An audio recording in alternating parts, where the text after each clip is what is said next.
for you, so I don't know if I should step in and make him stop, you know? It's your applause, so well, I think you all are very well loved. I get that feeling.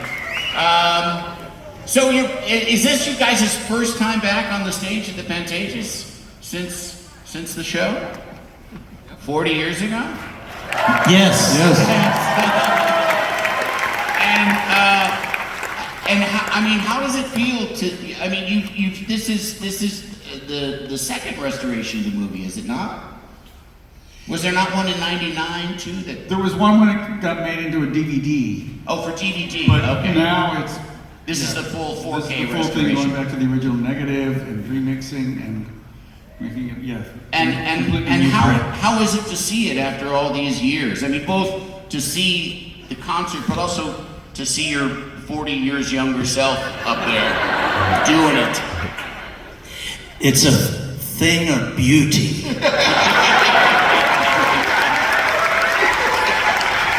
Four things of beauty.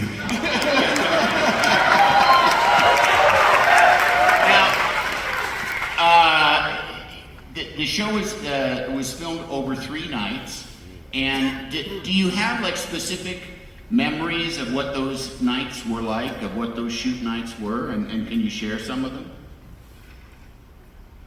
You were nodding, so you should probably say something. I remember everything. Was it now? It was so filled with love. Yeah. And we were such a great team. And we have here, Jerry, would you like to introduce? Yeah, we have two of the expanded band, Lynn Mabry and Alex Weir, are in the audience. If they could stand up, please. Can we get some house lights, please? Get better than that.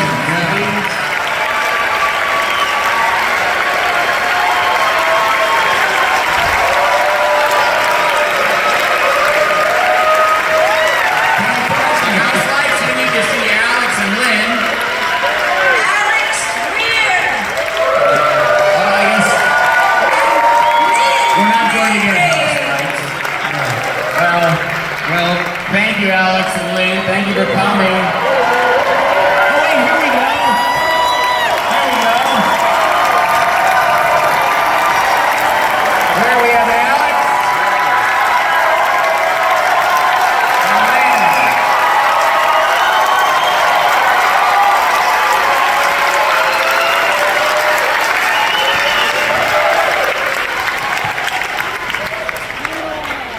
Now, that big band that you had, that was for the Speaking in Tongues tour.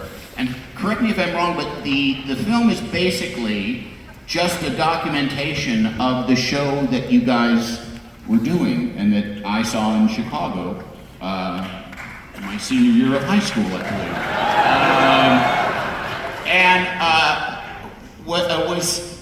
Tell me about how that tour formed, like how you formed that band, because this was kind of more, I mean, you guys started out, you were called New Wave. I remember it. That you were a new wave band, and then you guys became this giant funk machine, and it really kind of seemed to happen with that tour. You had other additional members, but that was the tour when you really sort of became this big unit of funk. Well, it started with the Remain in Light tour, having an expanded band. Yeah. And we kind of lined up on stage like King Sunny Ade does, and there were times where it was so far apart that like one side of the stage would be playing, go off in one direction, the other would go off in the other direction, and there was a little bit of chaos to it. Yeah. And so by the time we got to this tour, there was some changes in personnel, and that's when we only had one background singer. Adrian Ballou played guitar with us, and then Alex Weir joined, and Alex's energy and just amazing rhythm guitar playing, was just so part of this. And I think that in particular, David, in designing the set, it became a little more organized, it became a little more focused and not so kind of disparate. I mean, there is a wonderful video from 1980 of the show, the first time we had the big band that's from Rome in 1980, so that could be seen. But this was sort of the culmination of the big band.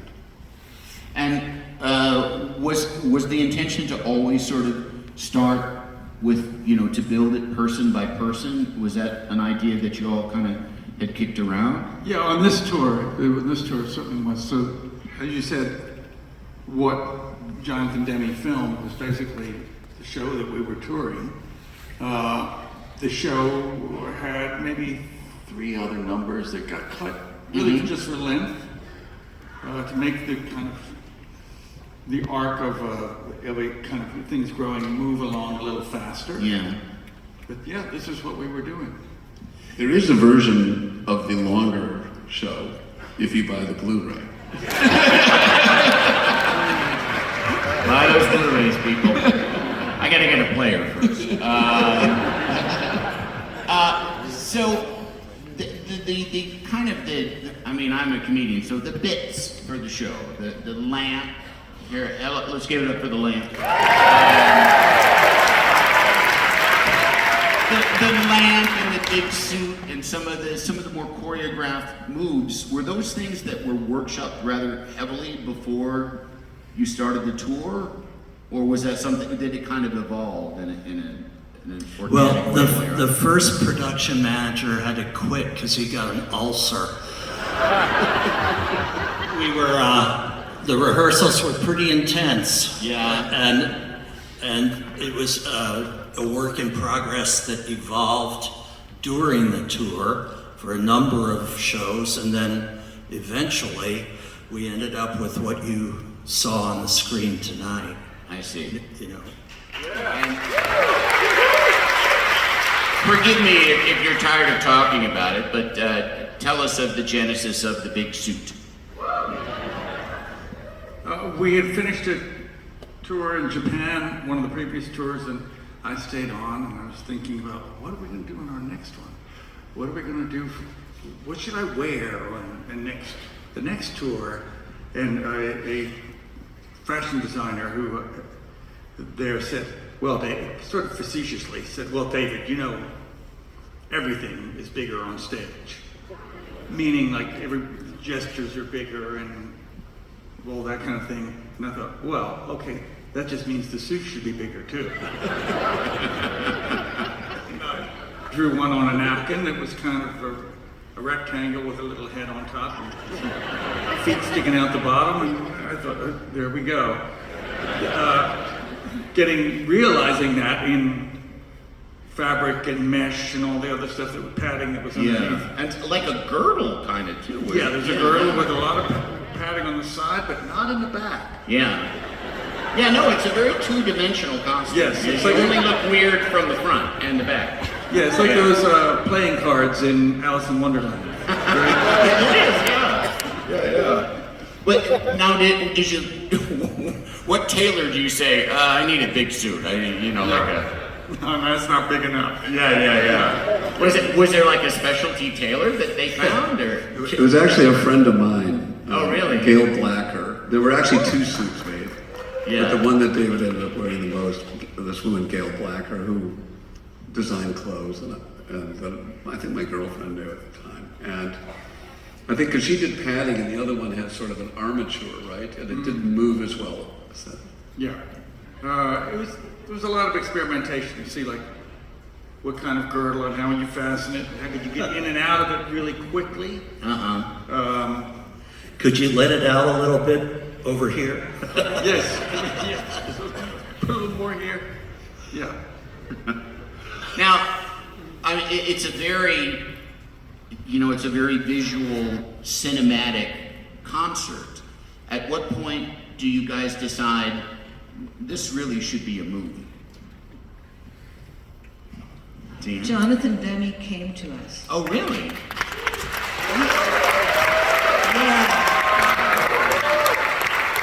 Jonathan Demme came to us, and I think you and I, we only knew about a couple of his movies, his films, and we said, oh, he's good, and he talked to us, and we said, well, if you're gonna do it, we really don't want any gimmickry. We think this concert is good the way it is, and we don't want audience responses to tell people how they should feel. We just want the concert, and we want you to see, we want people to see how everybody interacts with everybody else in the band, because it really is a teamwork. And Jonathan and his team, they got that, and they understood us really well. Yeah.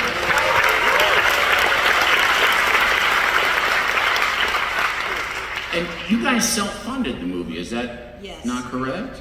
Well, we got. So he came to you and said, we should make a movie and you should pay for it. That's what you do, you know. You never want somebody else to pay for it. Yeah, that's right. Because you want to own it. Yeah. Was your label at the time, were they at all interested in stepping in and assisting? Or? They helped out a little bit. Well, Warner Brothers was very supportive. And, Yeah. Seymour Stein at Sire was also very supportive. And, but we own the movie. There was some reticence earlier on because we had released the name of this band as Talking Heads only a couple records earlier. And usually the time period between live records is longer. And they go, you didn't want to do another live album? I go, yeah, but we want to do it in film too. They go, well, okay, you know, but it was still catching them by surprise. Yeah. At the time, did you have a sense of how important a concert film it would be? Absolutely. Did you? Well, that's good. Did you all kind of feel like this was... We thought it was, our show was just the greatest. Yeah. But you know, we didn't think everybody else would think so. Yeah. We really thought, you know, that people were going to continue to think that, oh, this is a joke band. But we had our own little fans, you know, we had our little niche. I was one of them, like I said. And we played really good music. Yeah. And we had all this love, you know. We loved our audience, and we loved each other, and we loved our music, and so it was a no-brainer. Yeah. You know, we just thought, oh yeah, it's going to be great. The only thing we worried about was when David first came to us with all of these rolling risers, and we just thought, oh, this is going to be so expensive. Yeah, it's like a Super Bowl halftime show, but very humble.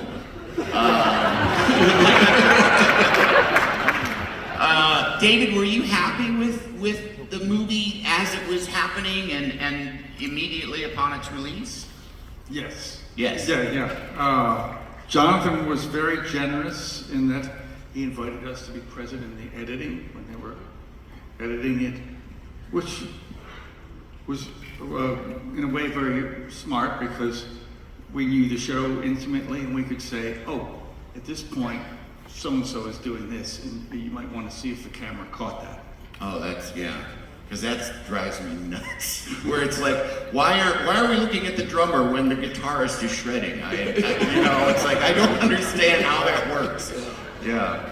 But in retrospect, I realized that one of the things that Jonathan caught that I personally was completely unaware of was all the kind of personal interactions between everyone in the band, all the musicians, and the way we kind of catch a glance from one to the other and look at one another and react to one another. And I thought, oh, he's treating it like an ensemble film, like as if we're a bunch of actors, bouncing off one another, which we were. Yeah. And do you think that was something that you didn't even notice because you were He was very busy. very busy. Well, I think you would know the conversations that you personally were having. I mean, like you would know, there's a time where Alex comes over and we're kind of dancing together, and this one's where he's next to it. So you know the ones that you are next to, but you're not sure of the ones that are going on the other side. But it's like every time I watch the film, I'll see, like a cross, like Alex looking at Bernie, or long distance communication that, like, gotta be grooving, It's like, so I think that David sums that up perfectly, is that Jonathan understood that by creating, that you got to know every member of the band. There was time spent on each person and focus, so you kind of fall in love with every person. And you understand then they're interacting with that person, stuff like that. And that's a story that's laid on top of the songs and the sets and everything else. Yeah. And right from the get-go, from the very start, the very first conversation that Chris and I had with Jonathan, because I think Jonathan talked to everybody individually, is we said, look, if you could just make the camera be like a sensitive eye that just captures everything. Don't do all those split screen psychedelic things. Don't focus on the guitarist's fingers, on the fretboard, instead of looking at his face. Yeah. Look at the emotions that are going on. Look at what's happening, the interplay. And there was so much going on because David was dancing, and Lynn Mabry and Edna Holt were doing things, dancing with Jerry. Then there were interactions between Steve Scales on percussion and Chris on drums. And all of this had to be captured, by different cameras. And we had 2 cranes, and we had 1 straight on, and we had, for different nights, we had rails here and here, so that they could come down the center, and so we had to take seats out, and it all had to be mapped out. So what's her credit? Sandy McLeod. She was like a visual consultant. Thank you. Sandy, That's the fastest IMDb I've ever seen.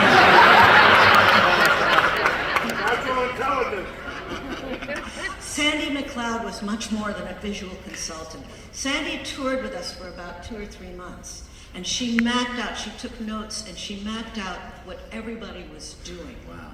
So that everything was all, because, Jonathan was working on another film at the time, and so she really programmed the whole thing, and she knew what was going to happen, and basically, because there was improvisation going on, but she basically she said, this is where, make sure you catch this, catch that. And that was amazing, because then Jonathan could just step in, and there was a lot of work. It was a lot of work for them. Yeah. I mean, because we had our own lighting show, our own lights on the screen, in front, and overhead, and then the cinematographer had to do it all over again with filming lights. And so that had to work, to capture the right colors. It was quite a task. Were your lights going along with their lights, or was this lighting film? We had our film own specific? lights. Okay. We had our own lights. And then Jordan Cronenweth came in, and we loved Blade Runner. And we said, this is going to be good. And then Lisa Day was the editor, and she was fantastic. I mean, you worked really closely with her, and she was working. Tell about that studio that you were at. Jonathan and Lisa decided to do the editing at this studio on like Pacific Coast Highway that the director Hal Ashby had created. And he created this rather unusual editing situation. I think maybe a couple of years earlier, he filmed Rolling Stones or something like that, and he realized, the way to edit this is to have VHS cassettes of every camera that you're shooting, because you're shooting if you include all the nights, it's like 12 cameras per show if you include all the nights that are shot. So you've got 12 VHS things running at any given time, so you can see all the different angles. And they're all in the same time sync, so they're all in the time sync. Probably pretty close at that.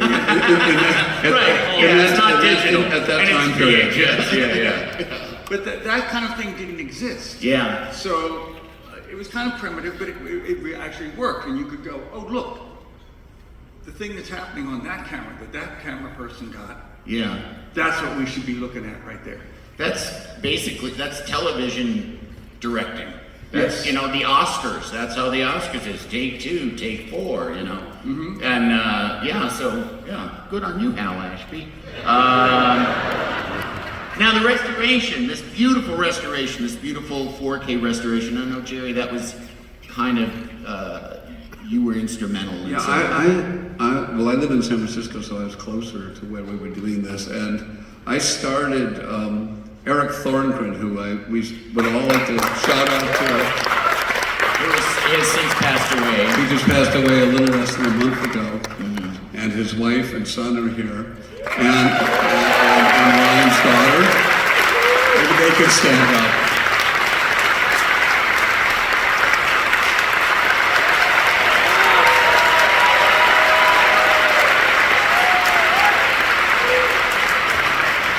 So Eric had mixed the album that had stopped making sense, but he had not worked on the original film mix. But then he worked on the one that we did in '99, which was a 5:1 mix, as well as for the DVD. So he was intimately familiar with this, and because this was digital, we started looking at tapes, but then they would fall out of sync and stuff like that. But he got kind of a feeling for it, because we were mixing for this new system, Atmos, that Dolby developed, which is at least 13 speakers, and also that we had to convert for IMAX and things like that. So far more complicated and many more speakers, but how to not make it fall apart in certain rooms. So I kind of got him going really early on. Sort of saying, it's like, I'll pay for it if we have to. Like, just keep working, because suddenly they're gonna go, we need it next week.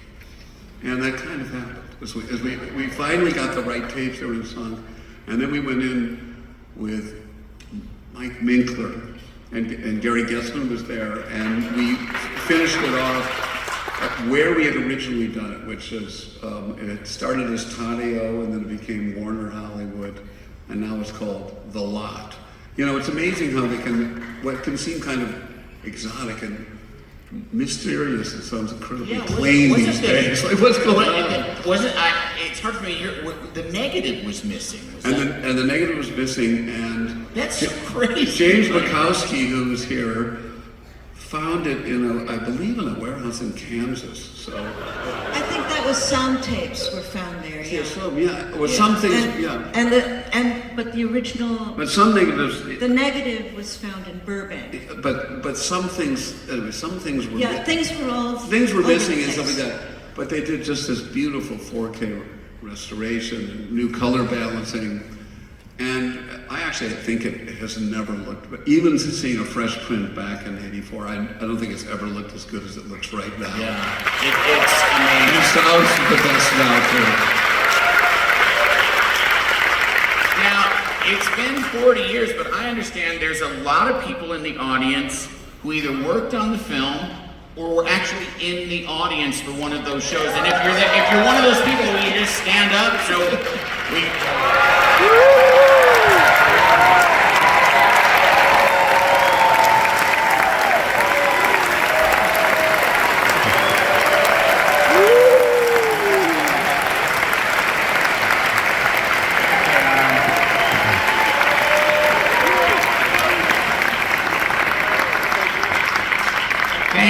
Thank all of you for this too. I mean, you know, as fans, we need to thank you guys too, because what an amazing, amazing movie it is. And I also want to introduce right now producer Gary Goetzman, who is integral to the process. Here he is. They're bringing you a chair. We had a 1, 2. I was told they were going to bring you a I chair. wasn't coming out, Andy. I thought we had an understanding that I was going to stay back there and hear these beautiful stories and hear you and your wit and your great narration. And my God, this audience. Guys, I'm telling you, had we had you when we shot it, it would have been a better movie. Guarantee it. Oh my God, I am so glad that you all love the Talking Heads.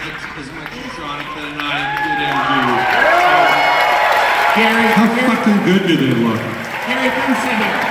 No, sit here. God damn it. You can sit, and I'll lean on your shoulder. Now, I want to ask you, because we're going to get to audience questions next. I want to ask you, you were Jonathan Demme's producing partner, and he was working on another. Yeah, we were doing swing shift at the time. Yeah, they had to run down to the 50s furniture store. Down to Orange Naugahides. Come on down. Tell us, because Jonathan Demme was working on another film at the time and was splitting, and I bet these guys were pissed that they weren't getting his full attention, goddammit. Wow, you really are going deep now. Yeah, we were filming another movie that got called up for reshoots. Wow. I think probably because they knew what we were doing with these guys. And so Jonathan was going back and forth from Warner Brothers Studios to here, not too far, but I don't even know how much you guys know about this. It's kind of a weird one, that aspect. But yeah, we had problems on another film.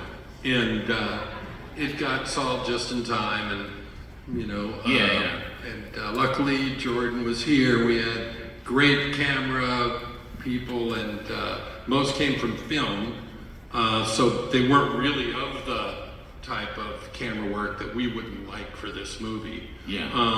So that all kind of worked out, and we did have 4 days actually. I hear 3 a lot. Our first day Tuesday was a total bust. But it was a good warm up, right? Yeah, I read something somewhere that there wasn't the intention to get some audience shots, so the audience was lit and it made you guys not play well. I heard that from one of them. Yeah, Was that you? Yes. And it's right! It's exactly right. Okay, understandably, the camera people and lighting and everything wanted, when there was a reverse shot, where they shot from over our backs, they wanted to be sense that there was people out there.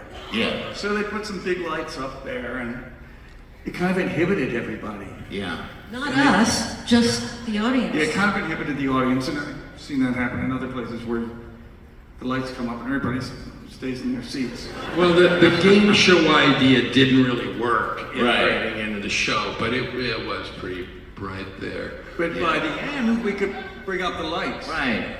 Right. All right. Well, Also, Gary, didn't you say the first night that all the cameras started at the same time? And and they all ran out at the same time.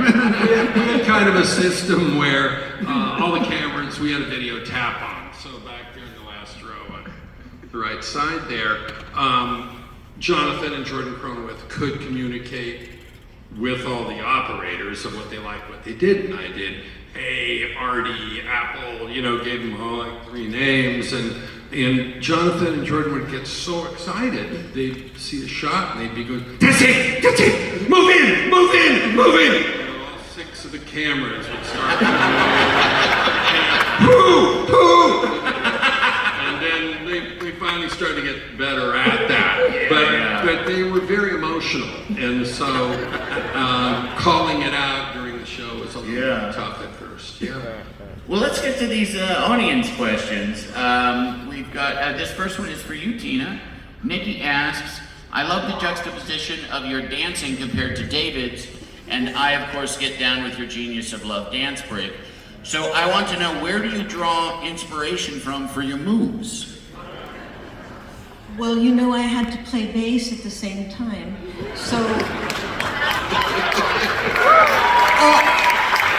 it was kind of like, with ballet dancers, they can only move their legs and their top has to stay really upright. Right. So, like Lord of the Dance. Yeah, that's even worse. So, but I think I was inspired by what David was doing, what Lynn and Edna were doing, what Alex was doing with his high kicks, and I think also Merce Cunningham. Oh, yeah. I thought, well, okay, it's pretty ugly, but let's do it. And some people call it the spider dance, some people call it the crab dance. And I heard that one lady who was watching on BBC in the UK was very upset and wrote a letter of protest. I dropped all my knitting stitches because I saw that hideous dance. Oh, yeah, well, I would write a letter too. Chris, this is for you. Kiana asks, if you could relive any moment in your time as a band, what would it be? Well, you know, the nights at the Pantages Theatre, right here, Yes, right here. they were out of sight. Bitchin'.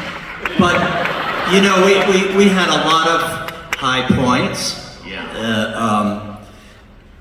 Probably the early days at CBGB's were as exciting as any of them.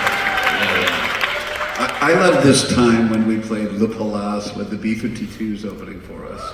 Yes. And I've gone out to dinner with a friend of mine from college who was living in Paris, and I couldn't get, like, I was in a cab and there was just a traffic jam that didn't move, and I had to walk to get to the show, for about a mile, because it was like people were just trying to get to the show, and we had just, you know, that was like a very high point of when we were a four-piece, that tour, and that show was incredible. So there were, you know, Forest Hills Tennis Stadium also sticks in my mind. Yeah.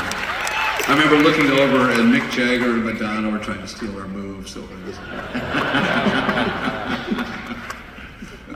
David, Hannah asks, would you have made the film with another director, or do you think Jonathan Demme was the only one who could have made this film what it is? He's definitely the only one that would have made the film that we saw. Yeah. Someone else would have made something different. Yeah, for sure. That is But true. like I said, You can't deny it. like I said earlier, it's obvious in his other films that he's very much aware of kind of the interactions between all the various actors in the different scenes, and you get to know the personalities of all the different characters in the films. And I thought, not too many other directors would do that for a concert movie. Yeah. Well, because there really is, there's a build to the, I mean, the show even kind of has an autobiographical kind of build of like starting small and then eventually becoming this big, you know, and then new people being introduced and it becoming this different thing that it was in the first couple of 3 songs. Yeah, that's a kind of narrative. Yeah. And he saw that, and he saw the theatricalness of it. And it was, you know, simple, old-fashioned theatrics, wouldn't you say? I mean, Sure. it's not fire pots and Lights and costumes. and lasers. No, it's quite old-fashioned in many ways. I mean, we have this. And, Yeah. and Is that the real lamp? it's still here. That actually looks like 2 floor lamps that they just used a couple extra parts. Yeah, or people were tall. We were taller then.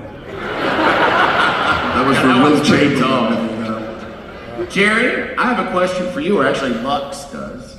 The new mixes are fantastic. When working on them, were you set in preserving the original sound as much as possible, or did you try to reimagine it wherever you could? I noticed songs like Take Me to the River were more aligned to the album version this time. I think that there was this, when we did the 99 mixes, and we had a little bit more control than we did the mixes for the original film, there was a sense that if you're thinking about home theater, people have stereo speakers, and they would, if they had a multi-channel speaker, like usually they bought some extra speakers. So you had to make sure that a lot was in the stereo, but movie theaters have this big central speaker. So the mix had to read in these different locations. I think that now, when we started with Atmos, it's becoming a little bit more of a standard in both home and in theaters, and so, but you still have to pay attention to these details. So we did go back to sort of square one, but we kind of listened to the other, and we're very aware of what had happened before. Just with the upkeep of technology. Yeah, but I mean, again, because of the continuity of both E.T. and I being there, and then Gary and coming in with Mike, we kind of had been there for each of the mixes, and so there was well, you kind of remembered, you put it back, oh yeah, I remember this, and we did this. Yeah. Was it you, Gary, who said we should record it in beta digital at the same time as analog? We did digital, but... Yeah, we did do digital. Not You beta should use digital, that it was mic. like a multi-track digital. What was it? It was a Sony 2324. Okay. Yeah, which is and that was because we knew that in film you end up copying it over and over again to do various things, and it degrades if you copy it. And We had two strapped together, and it turned into... We didn't know what we were really getting into, but we were happy we did it. We were probably the first digital movie, actually. Yeah. Well, since we're talking gear, Tina, Deborah asks, what was your favorite bass? That's a reasonable question. What's wrong with it? What was your favorite bass? Your favorite smelt? What was your favorite bass during the time of filming, and what is your current favorite bass? The Billy Bass. Well, I still go back to my Hofner all the time, Yeah. but I have a number of basses, but I think the precision, the Fender Precision, just can't be beat. And I also have a Fender Jazz, and I love that one because those long scale necks are really beautiful, and they keep their tone really. And especially the pre-CBS models, but they're all good. I mean, you can, if you have ears, you can make anything sound good if you're enjoying it, Yeah. But I do love the Hofners for how lightweight they are. Yeah.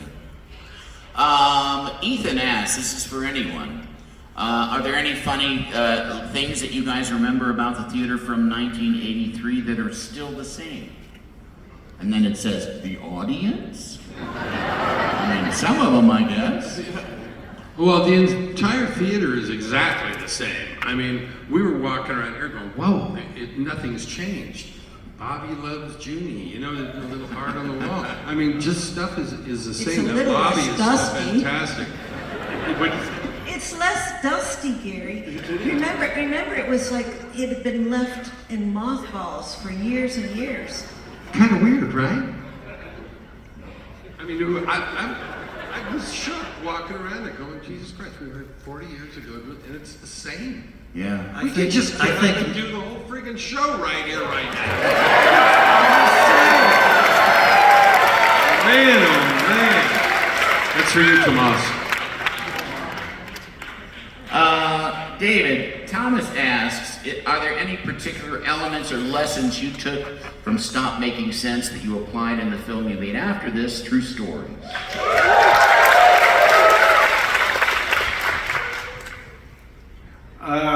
Probably just a little technical confidence. Jonathan was very transparent and generous with us, involving us in the editing, watching how the whole thing was done, learning how it was done, that kind of thing. David's an incredible filmmaker. You should all see True Stories if you haven't. It's a great movie. Everybody did their contributions, and it was great, I thought. Did you ever think, like, when you were younger, did you think like that you would someday be making movies? Like, was that ever an eventual goal of yours? No. You can't imagine. I couldn't imagine that. Yeah. It's not like the Spielberg movie where the guy's, 10 years old and he's making movies with his train set. Yeah. I actually, this is just my own personal sort of thing, but I wonder who you guys, when you were young and you were thinking, wow, it would be cool to make my living making music, who did you want to be? And I want to find out from everybody. I wanted to be Liberace.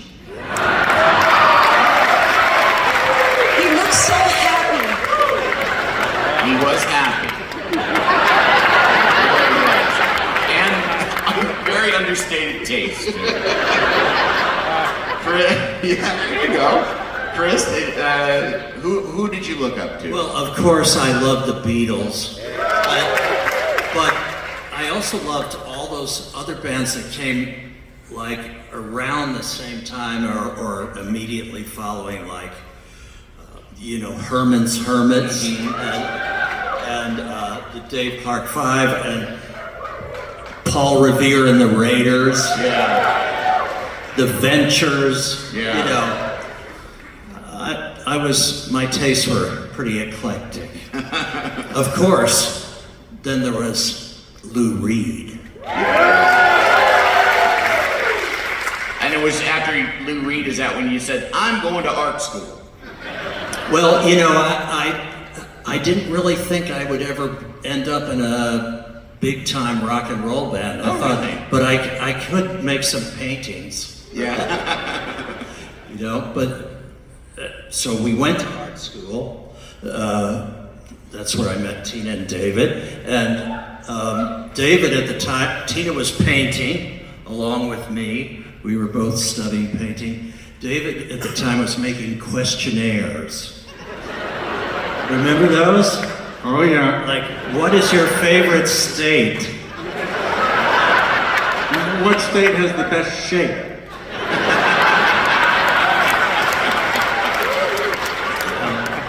And what's the answer, David? What's your personal answer? My personal answer? Yeah. It's a toss-up between like Colorado and Wyoming. Just Very simple. it's very simple. Easy to draw. There you go. Jerry, who were you some of your musical heroes growing up? Well, I've been in a band that did like all in art. I kind of remember when the Beatles and the Stones sort of arrived, and I had been in a band sort of previous to that, and where you've been playing these songs like Oop Oop-a-Doo and various things, like if you watch Animal House, like that set list, and R&B songs, and then I got really into the British Invasion. But it's like it wasn't until I was in Talking Heads and I started singing alongside Dave a little bit, and then I kind of pushed myself to make a solo record. The idea of myself being a singer was sort of unfathomable to me. Yeah. So I think that I wanted to be like the role that Keith Richards was in the band, sort of the right-hand person, in the band. Yeah. But I didn't think I was going to be like Chris. I didn't think I was good enough. Jerry was in the Modern Lovers. And so And we loved the Modern Lovers. Yeah. When we heard that record, it was like, oh yeah. Yeah. But I felt that at that time period, that to me, musicians were the most important people in the world. I thought that they had more influence than John Kennedy or any of these other people.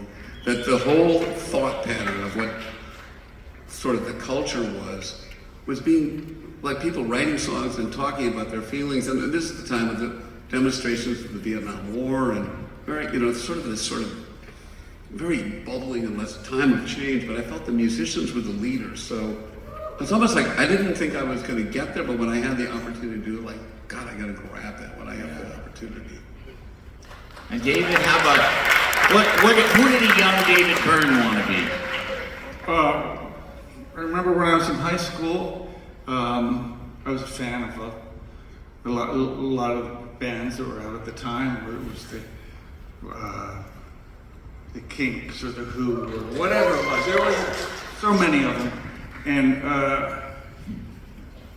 I taught myself how to play guitar, and I started playing in local college coffee houses. I was a little underage for this, but they only served coffee. But they were like folk coffee houses. And so they were like folk music purists.